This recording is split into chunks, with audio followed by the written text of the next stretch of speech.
네, 지역 소식을 알아보는 현장 네트워크입니다. 먼저 원주 연결합니다. 이예린 아나운서, 최근 아파트 가격의 급등 현상이 이어지고 있죠? 네, 그렇습니다. 최근 몇 년 사이 강원도 내 아파트 가격이 급등세를 보이고 있습니다. 춘천과 동해안 시군에 이어 이젠 강원 남부의 원주에서도 같은 현상이 나타나고 있는데요. 취득세 중과세를 피하려는 외지 투기 세력 때문이라는 분석이 나오고 있습니다. 임서영 기자입니다. 최근 분양을 시작한 원주의 한 아파트 견본주택입니다. 이 아파트 1,500세대를 분양하는데 청약 첫날에만 7,000명이 몰렸습니다.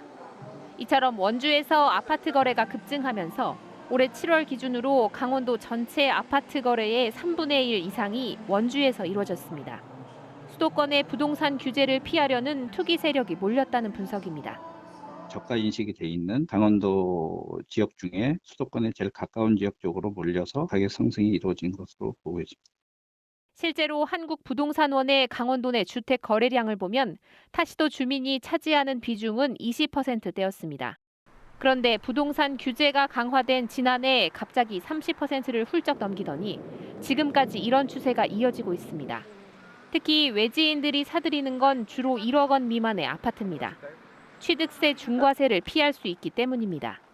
원주의 경우 이런 아파트 거래는 올해 5월엔 255건에서 지난달엔 372건으로 증가했습니다. 문제는 이로 인해 아파트 값이 너무 빨리 오르고 있다는 점입니다. 지난달 원주의 아파트 평균 매매가는 2억 원 정도로 1년 전보다 3,600만 원이 올랐습니다. 결국 원주시가 단속에 나섰습니다.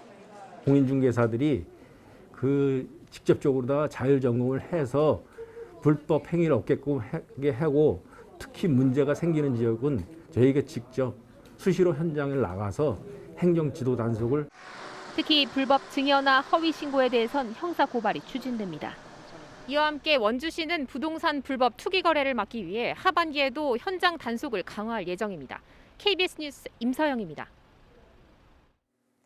산림청 산림항공본부는 오늘 원주시 지정면 산림항공본부에서 개청 50주년 기념식을 개최했습니다.